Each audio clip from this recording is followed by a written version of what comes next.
잠시 뒤에 그 지방선거 관련해서 이제 더불어민주당 내 어떤 내용을 좀 짚을 텐데 지금 이 시각 현재 밤 9시쯤부터 비대위 비상대책위원회가 비공개 심야회의를 열고 있거든요. 자, 송영길 전 대표 어제 속보로 전해드렸죠. 이 박주민 의원의 서울시장 공천 배제 여부를 논의했습니다. 이 앞서 어제 두 사람의 공천 배제를 결정했던 당 전략공천위원회 방침을 그대로 추인을 하고 새로운 어떤 전략공천 후보를 낼지 아니면 공천위 결정을 전격적으로 보류하고 다른 대안을 발표할지 주목이 됐었는데 현장을 연결해서 비대위 결과 발표를 한번 들어보도록 하겠습니다. 공천관리위원회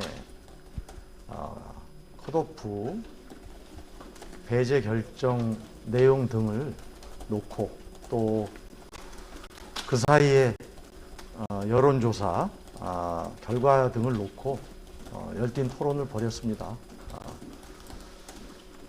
결론적으로 우선 말씀드리면 후보 배제 여부와 향후 공천을 어떻게 할 것인가에 대한 방식 등에 대해서 오늘은 결론을 내리지 못하고 추가 논의를 더 진행하기로 하고 회의는 마쳤습니다. 논의됐던 얘기들은 개인 신상에 관한 개인 어떤 후보들에 관한 얘기도 있었고 또 추가로 논의되는 기존 후보와 또는 새롭게 또 거론됐던 후보들 등등의 이런 얘기들까지 있었기 때문에 제가 구체적으로 더 얘기 드리기는 어려울 것 같습니다. 그래서 지도부가 여러 얘기들을 또 향후 방식들을 토대로 해서 이제 시간이 많지 않아서 곧 정할 것입니다만 하여튼 결과 나오는 대로 다시 말씀드리겠습니다. 이상입니다. 혹시 내일 그런데 거기서도 결정될 수 있는 가능성이 있는 건가요? 거기는 윤호중 비대위원장하고 글쎄 두 분이 다 가시는 건지 모르겠네. 확인해봐야 되겠고 의견을 듣는 자리죠. 그 자리가 무슨 결정을 하는 자리일 수는 없고 네 의견을 모으는 자리라고 정리해 주시면 될 것 같고요. 제가 여러 가지 답변을 드릴 내용이 별로 없을 것 같은데. 오늘 원래 자정 안에는 결정이 나올 거라고 좀 오전 비대위 회의 직후에 백브리핑에서 나왔었는데 오늘 안에 이렇게 결정이 안 나온 것 자체가 좀 찬반 이견이 좀 분명했던 것 같아요. 네, 그럼요. 목표는 오늘 중으로 모든 결론을 좀 냈으면 하는 그런 바람이었고 그렇게 진행을 해봤지만 비대위원들 간에도 상당한 이견이 있고 또 여러 가지 시간상 제약은 있지만 그래도 하루 이틀 정도는 더 좀 깊이 숙고를 해야 된다는 의견들로 우리 비대위원들이 전부 의견을 모아주셨어요. 얘기는 아주 허심탄회하게 다들 하셨고요.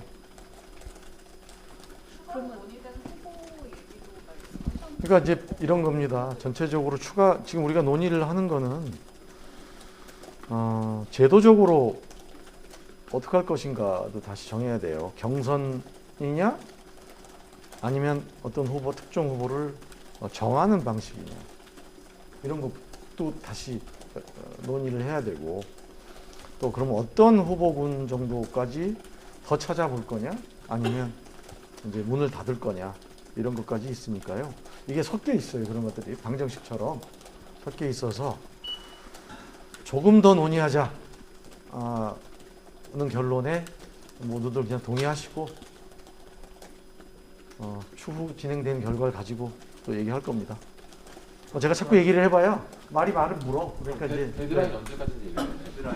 데드라인이라는 게 경선 방식을 만일에 취할 경우에 어떡하냐고. 경선을 안 하면 한참 더 있죠. 그러니까 그런 거를 이제 빨리 해본들 내일하고 모레 사이에는 해야 어떠한 그 운영이 가능할 것이다. 내일하고 모레 못 한다고 그러면 이제 금요일이죠. 모레면 금요일인데 주말까지 못 한다고 그러면 그거는 이제 경선이 사실상 없다고 봐야 되는 거거든요. 그러니까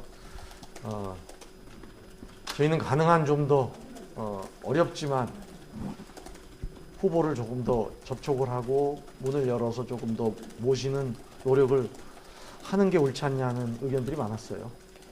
그래서 그것이 비록 짧은 기간이지만 오늘로 문 닫지 말고 하루 이틀 조금 더 해보자. 내일까지는 어려울 것 같고 뭐 빠르면 내일, 늦어도 금요일까지는 결론을 내야 됩니다. 말씀하신 거 들어보면은 송영길 대표 배제하지 않고 후보도 모셔서 경선하자는. 송영길, 박주민 두 분에 대한 배제 결정이 사실 어제 공관위에서 있었고 그것이 좀 알려진 바람에 여러 잡음들이 많이 생기고 있는데요. 오늘 그것에 대해서는 의견들이 갈려서 결정하지 못했습니다. 아까 방금 말씀하신 게 일요일 주말까지 가면 경선에 사실상 힘들다고 말씀하셨죠? 다음 주 그게 보니까요. 달력을 보면 현역 의원이 이제 참여하게 되는 경우는 의원직 사퇴 부분이 있어서 결정이 되면 현역 의원이 되면 의원을 사퇴해야 되는데 보궐선거를 치르려면 4월 30일까지 해야 돼요.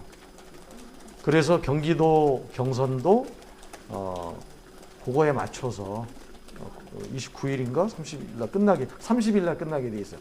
결선이 있을 경우를 가정해서 30일로 맞춰놓은 거거든요. 그래서 지금 그러면 그게 다음 주예요. 다음 주에 결선이 있다고 그러면 두 번을 경선을 해야 되기 때문에 그게 시간이 없습니다. 이번 주까지 못하면 경선이. 낱낱이 의견을 말씀 못 주셔도 어떤 구도의 의견? 자, 이 시각 국회 본청에서 고영진 대변인이 이제 심야 비대위 회의 결과에 대한 어떤 브리핑을 냈는데 저기 있습니다. 자막에 오늘은 결론을 못 내렸다. 추가 논의를 더 진행하기로 결정했다. 다시 한번 정리하면 송영길, 박주민 의원 관련해서 공천 배제한 것에 대해서 이제 최종 판단을 오늘 비대위 심야 회의를 통해서 내리기로 했는데 추가 논의를 하기로 했다. 지금 두 사람의 배제에 대해서는 의견이 갈려서 결정을 못했다. 비대위 심야 회의가 경론이 좀 오가지 않았을까 이런 예상이 되는 대목이고 비대위 간 이견이 있었고 시간 제약이 있어서 앞서 대변인이 뭐 금요일 주말 이런 얘기를 했었죠. 시간 제약이 있어 좀 더 추가 논의를 하기로 했다라는 소식까지 전해드렸습니다. 자, 검수완박 논란에 대한 얘기를 하고 있었는데 일단 속보가 들어왔기 때문에 자, 민주당 내홍 상황을 먼저 좀 짚고 나서 다시 검찰의 반발 얘기로 좀 돌아오도록 하겠습니다. 자, 지금 나온 속보, 지금 비대위 심야 회의에서도 결론을 못 내렸거든요. 네, 그렇습니다.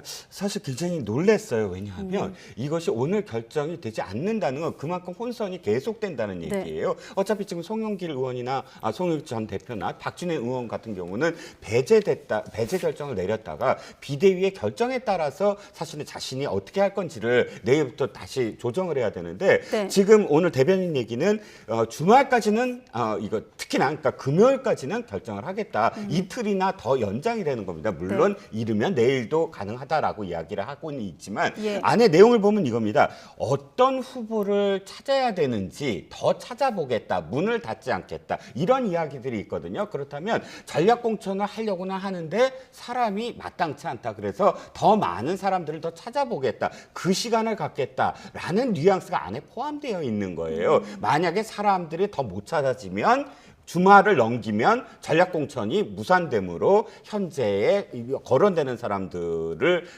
지금 또 할 수밖에 없다. 이런 그런 뉘앙스로 들리거든요. 그러면 결과적으로는 지금 서울시장 이 결정이 굉장히 중요하지 않습니까? 그런데 아직도 한 사흘 이상을 지금 굉장히 혼란 속에서 거론되는 사람들마다 지켜봐야 되는 어떤 상황이기 때문에 비대위가 조금 더 결단을 내려야 되지 않느냐 싶습니다.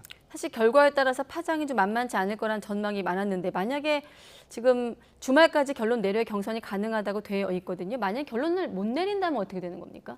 혹시라도. 저는 민주당이 지금 갈피를 못 잡고 있다 이렇게 봐야 될 것 같아요. 그러니까 지금 방금 설명 들으신 대로 전략 공천으로 가자는 쪽이 있고 아니다 그냥 경선해야 된다라고 생각하는 쪽이 있습니다. 자, 그런데 이게 그 누구도 우위를 못 잡고 있는 거예요. 네. 그러니까 지금 민주당의 소위 말해서 리더십이 보통은 선거에서 지고 비대위가 꾸려지면 모든 권력이 비대위에 집중돼야 됩니다. 그런데 지금 민주당을 보면 비대위 따로, 공심위 따로, 원내 지도부 따로 다 따로 국밥으로 놀고 있어요. 누가 어디에 권한이 있는지도 모르고 그렇게 해서 결정된 사항에 대해서 그 누구도 책임지지 않는 지금 민주당이 아주 심각한 리더십의 공백 상태를 지금 맞고 있다.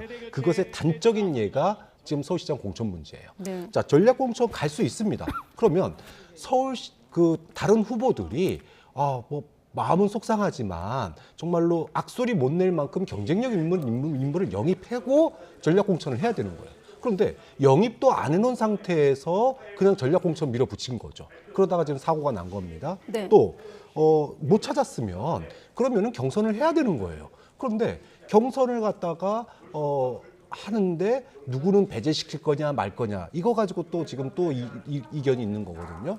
쉽게 얘기하면 원칙도 없고 그 다음에 지금 대응도 없고 말 그대로 총체적 난국이거든요. 이러면은요. 그런 점에서 오늘 결론 못 내렸다라고 하는 거는 그만큼 의견이 평행선을 긋고 있는 거고 당의 리더십이 붕괴돼 있는 거다. 이런 걸 단적으로 보여주는 거기 때문에 민주당의 이 문제는 지금 검수완박에서도 아까 우리가 잠깐 살펴봤듯이 네. 당 식구들도 소위 말해서 민주당 계열의 무소속 의원들마저도 또는 당내 의원들마저도 하나의 목소리로 못 만들고 있잖아요. 소위 말해서 제 식구도 지금 단속 못하면서 지금 이제 밀어붙여야 되는 그런 상황이 지금 민주당의 검수완박 상황이라고 본다면 네.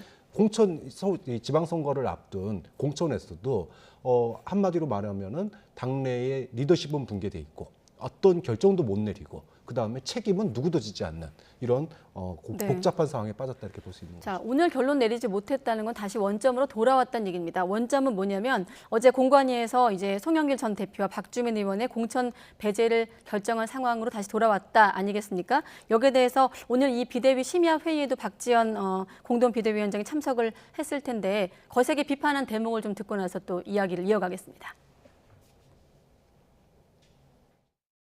충북은 선거에 패배한 가장 큰 원인인 부동산 실패에 책임 있는 분을 공천했습니다. 그런데 서울에서는 대선 때 누구보다 헌신했지만 선거 결과에 총괄적인 책임을 지고 물러났던 전 당대표를 탈락시키겠다고 합니다. 이게 무슨 고무줄 잣대입니까?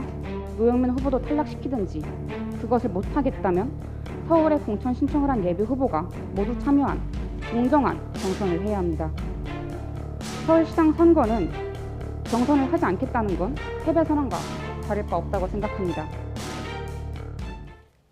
네, 이 발언에 대해서 이원욱 위원장은 일관성을 보여라 이렇게 반박하기도 했고 송영길 전 대표도 반발을 했고 어떻게 보셨습니까? 자, 그러면 비대위원장이에요. 지금 공동 네. 비대위원장입니다. 이렇게 표현을 했습니다. 그 다음에 행동이 나와야 돼요. 그러니까 공관위원장이 비판하는 대목은 그예요. 그렇다면 공관위원장으로서 우리가 지금 했던 것들을 비대위에서 결정을 해라라는 네. 지금 메시지를 보냈습니다. 그러면 지금 이 박지원 비대위원장이 공관위를 비난을 했다면 비난한 만큼의 책임과 행동을 했어야 돼요. 즉 오늘 결정을 했었어야 됩니다. 비대위원들이 서로 의견이 충돌되더라도 비대위원장이 나서서 그것을 정리할 책임이 있어요. 저렇게까지 공관위를 비난했다면 그런데 그것을 결론을 못 내리면 어떤 결과가 되냐면 공관위의 권위가 앞으로 떨어지는 거예요. 공관위의 결정을 지금 비대위가 추인하지 않은 것이거든요. 네. 그럼 서울시장만 공관위가 지금 하는 게 아니잖아요. 아직도 결정을 못 내린 광역단체, 충북도도 그렇고 몇 개의 어떤